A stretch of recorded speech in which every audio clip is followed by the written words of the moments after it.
Hi friends, ఈరోజు మనం ఈ వీడియోలో జావాస్క్రిప్ట్లో వేరియబుల్ గురించి తెలుసుకుందాం. జావాస్క్రిప్ట్ అనే కాదండి, ఏ ప్రోగ్రామింగ్ లాంగ్వేజ్ అన్నా basic necessary thing variables. So basic అండి, ఇది చాలా ఇంపార్టెంట్. సో ప్లీజ్ కట్ చేయకుండా ఇన్ డీటెయిల్ వీడియోని మీరు చూడండి. బేసిక్గా వేరియబుల్ గురించి తెలుసుకో ముందు మనము ఫస్ట్ రియల్ టైంలో ఎగ్జాంపుల్ ఒకటి స్మాల్ ఎగ్జాంపుల్తో తెలుసుకుందాం. మనం ఏదైనా టెంపుల్స్ కానీ ఎక్కడికన్నా వెళ్ళినప్పుడు మనకైతే ఇలా టెంపుల్స్ ముందు ఇలాగా మనం టెంపరీగా మన శాండిల్స్ని వాటిని స్టోర్ చేసుకోవడం కోసం ఇలా షూ ర్యాక్స్ అని చెప్పి ఇలా మనకి ఉంటాయి. సో దాన్ని మనం బేసిక్గా గమనించినట్లయితే ఇక్కడ చూడండి, ఈ ర్యాక్లో డిఫరెంట్ నెంబర్స్ అనేటివి ఉన్నాయి. ఏ ఒక్క నెంబర్ మళ్ళీ సేమ్ నెంబర్ రిపీట్ అయితే అయి ఉండదు. సో ప్రతి ఒక్క బ్లాక్ డిఫరెంట్ నెంబర్తోనే ఫిల్ అయి ఉంటుంది. మనం అది అక్కడికి వెళ్ళినప్పుడు మనకంటూ ఒక టోకెన్ ఇస్తారు. ఏ టోకెన్ ఇస్తారు? ఆల్రెడీ ఫిల్ అయిపోయి ఉన్న ర్యాక్లో నుంచి ఇవ్వరు. ఏదైతే ఎంటీగా ఉంటుందో, ఏ నెంబర్ అయితే ఎంటీగా ఉంటుందో దాంట్లోనే ఆ పర్టికులర్ బ్లాక్ని సెలెక్ట్ చేసి ఆ టోకెన్ మనకి ఇస్తారు. అక్కడ మనం స్టోర్ చేసుకోవాలి. అది సీక్వెన్స్లో ఉందా అన్నది మనకు అనవసరం. ఇక్కడ ఎన్ని బ్లాక్స్ ఉన్నాయి, మనం పెడుతున్నాం కదా, మనం స్టోర్ చేసుకోవాలి కదా, ఏంటి ఖాళీ ఉన్నాయి, ఏమేమి ఖాళీ ఉన్నాయి, ఏంటి నెంబర్స్ ఏంటి అన్నది మనకు అనవసరం. మనకు కావాల్సింది ఏంటి, మనం పెట్టే స్టోర్ చేసే దాంట్లో ఎంటీయా? ఓకే, ఎంటీ అయితే ఆ టోకెన్ మనకి ఇస్తారు. నెక్స్ట్ మనం స్టోర్ చేసుకుంటాం. నెక్స్ట్ మనం యూజ్ అయిపోయిన తర్వాత మళ్ళీ తిరిగి సేమ్ టోకెన్ని ఇచ్చేయమంటే ఆ నెంబర్లో ఉన్న అంటే మనం ఏమైతే స్టోర్ చేసుకున్నామో అది మళ్ళీ మనకి తిరిగి ఇస్తారనమాట. అంతే కదండి. ఇప్పుడు నేను వెళ్ళి 82 ఇక్కడ ఖాళీ ఉందనుకోండి. సో ఈ 82 టోకెన్ నాకు ఇస్తారు. ఇక్కడ నా షూ నేను స్టోర్ చేసుకుంటాను. నెక్స్ట్ మళ్ళీ వెళ్ళేటప్పుడు ఈ 82 టోకెన్ ఇస్తేనే వేరే దాంట్లో ఉన్నది మనకి ఇవ్వరు. ఓన్లీ ఈ స్పెసిఫిక్ బ్లాక్లో మనం ఏమైతే స్టోర్ చేస్తున్నామో అవి మనకి తిరిగిస్తారు. సో సేమ్ ఎగ్జాంపుల్ మనకి కంప్యూటర్లో కూడా అండి. సో మన సిస్టంలో మెమరీ కూడా ఇదే విధంగా ఇక్కడ ఏ విధంగా అయితే బ్లాక్ లాగ్ ఉందో అదే విధంగా డివైడ్ అయి ఉంటుంది. ఇక్కడ ఏ విధంగా నెంబర్స్ ఇచ్చుంటారో అదే విధంగా మన మెమరీ బ్లాక్స్కి ఒక అడ్రస్ అంటూ ఉంటుంది, ఆల్రెడీ డిజైన్ చేయబడి ఉంటుంది.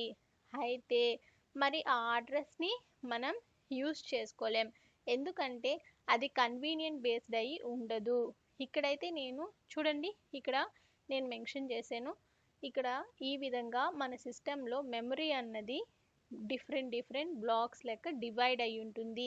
ప్రతి ఒక్క మెమరీ బ్లాక్కి ఒక యూనిక్ అంటే అడ్రస్ అన్నది డిఫరెంట్గా ఉంటుంది.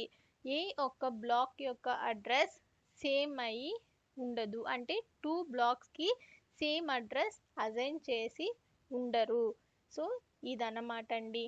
ఈ విధంగా ఈ అడ్రసెస్ మీద స్టోర్ చేసి మనం డేటాని స్టోర్ చేసిన దాన్ని రిట్రీవ్ చేసుకొని వర్క్ చేయాలంటే అది మనకి ఇన్కన్వీనియంట్. అసలు మనకి తెలియదు ఏ బ్లాక్లో డేటా ఉంది, ఏ బ్లాక్లో డేటా లేదు, ఎక్కడ డేటాని స్టోర్ చేస్తుంది అన్నది మనకి తెలియదు. కాబట్టి మనం వర్క్ చేయలేం. కాబట్టి సో ఈ ఇష్యూని రిజాల్వ్ చేస్తూ వచ్చిందే ఈ వేరియబుల్స్ వల్ల మనం ఏం చేస్తామంటే ఇక్కడ మెమరీ బ్లాక్ యొక్క అడ్రస్ ఏదైనా ఉన్నివ్వండి, బట్ మనం అంటూ ఒక నేమ్ ఇచ్చుకుంటాం. ఆ నేమ్ కూడా మీనింగ్ఫుల్గా ఉండాలండి. ఏదంటే అలా కాకుండా మనం స్టోర్ చేసే డేటా ఏదైతే ఉంటుందో దాన్ని బేస్ చేసుకొని ఒక మీనింగ్ఫుల్ నేమ్స్ని ఈ మెమరీ బ్లాక్ లొకేషన్స్కి ఇవ్వడం అయితే జరుగుతుంది. ఎందుకు ఇస్తామంటే సేమ్ మళ్ళీ అదే నేమ్ని యూజ్ చేసుకొని ఆ బ్లాక్లో స్టోర్ అయి ఉన్న డేటా అన్నది తిరిగి రిట్రీవ్ చేసుకొని ఫర్దర్ ఆపరేషన్స్ని చేయడం కోసం. సో ఇదండి వేరియబుల్ అంటే. సో ఇప్పుడు మీకు అర్థమైందనే అనుకుంటా.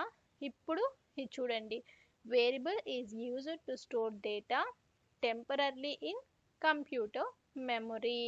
సో వేరియబుల్ అంటే ఏంటి, మనం డేటాని స్టోర్ చేసేదానికి టెంపరరీగా మెమరీలో యూజ్ చేసే ఒక నేమ్ అన్నమాట. సో ప్రతి ఒక్క లొకేషన్కి మనం ఒక నేమ్ అంటూ ఇచ్చుకొని మన డేటాని స్టోర్ చేసుకుంటాం.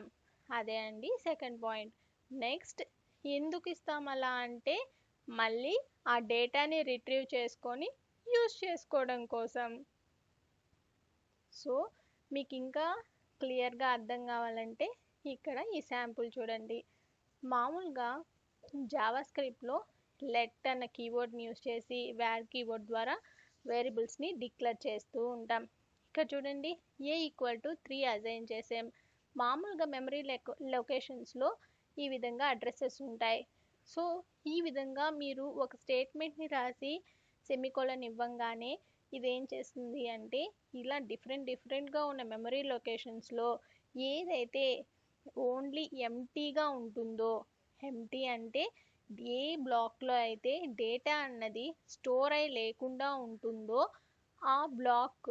ఇప్పుడు చూడండి, ఈ బ్లాక్ ఎంటీ అనుకోండి, దీనికి ఈ మెమరీ బ్లాక్ యొక్క అడ్రస్ కాకుండా మనం ఇచ్చే నేమ్ ఏదైతే ఉందో దాన్ని ఇస్తుందండి టెంపరీగా. సో ఇప్పుడు ఇక్కడ ఇచ్చిన ఈ బ్లాక్లో ఈ వాల్యూ మనం ఏదైతే అసైన్ చేస్తామో ఆ వాల్యూని స్టోర్ చేసుకోవచ్చు.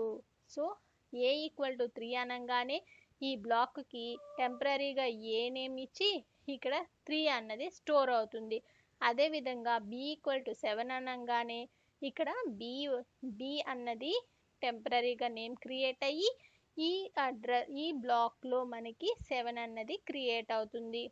ఇప్పుడు C equal to A plus B అనగానే ఇప్పుడు మనం ఎందుకు స్టోర్ చేస్తామంటే డౌట్ వచ్చింది కదా, ఫ్యూచర్ పర్పస్ అన్నాం. ఎందుకు, నెక్స్ట్ ఫర్దర్ ఆపరేషన్స్ ఈ విధంగా ఉన్నప్పుడు మన దేని మీద డిపెండ్ అయి ఉంది, ఏ ప్లస్ బి. ఏలో స్టోర్ అయి ఉండాలి డేటా, బిలో స్టోర్ అయి ఉంటేనే కదా సికి డేటా వస్తుంది. ఈ విధంగా ఫర్దర్గా ఆపరేషన్స్ చేసుకోవడం కోసం మనం ఇట్లా టెంపరీగా మనం స్టోర్ చేసుకుంటాం. ఇప్పుడు చూడండి, ఏ ప్లస్ బి అంటే ఎంత, 3 ప్లస్ 7 ఇప్పుడు 10. ఎక్కడైతే ఎంటీ బ్లాక్ ఉంటుందో అక్కడే ఈ సికి అంటే ఈ అడ్రస్కి సి అన్నది అజైన్ అయ్యి దాంట్లో వాల్యూ 10 అని వస్తుంది. అంతేకాని ఏలో ఆల్రెడీ డేటా ఉంది, సో ఈ బ్లాక్ మళ్ళీ సికి అజైన్ అయ్యి 10 అని స్టోర్ చేయదు. సో ఏ బ్లాక్ అయితే ఎంటీ ఉంటుందో వాటిల్లో మాత్రమే డేటాను స్టోర్ చేస్తుంది. దానికి వేరియబుల్ నేమ్ మనం ఏదైతే ఇచ్చుంటామో దాన్ని రీప్లేస్ అంటే ఈ అడ్రస్ని చేంజ్ అవ్వదు, జస్ట్ టెంపరీగా ఒక నేమ్ అన్నది అజైన్ అయి ఉంటుంది. సో ఎప్పుడైనా కానీ మనం ప్రింట్ చేయాలంటే ఏ అనగానే ఏలో ఉన్నది ప్రింట్ అవుతుంది. అంతేగాని ఇక్కడ ఆల్రెడీ ఉన్న ఈ మెమరీ బ్లాక్కి ఏదైతే ఉందో ఆ అడ్రస్తో మనకి అవసరం లేదు. ఎన్ని ఉన్నాయి, ఎన్ని బ్లాక్స్ ఉన్నాయి, దేంట్లో డేటా స్టోర్ అయి ఉంది, ఇవన్నీ హెడేక్స్ మనకి అవసరం లేదు. ఇదంతా సిస్టమ్ చూసుకుంటుంది. ఇదండి వేరియబుల్స్ మీద యూసేజ్. సో మీకు డీటెయిల్గా అర్థమైందని అనుకుంటాను. ఏ మాత్రం హెల్ప్ అయినా కానీ please like, share and subscribe to our channel. అదేవిధంగా మీ ఫ్రెండ్స్ ఎవరికి యూజ్ ఉన్నా కానీ ప్లీజ్ మన ఛానల్ కంటెంట్ బాగుంది అనుకుంటే షేర్ చేయండి. Thank you for watching.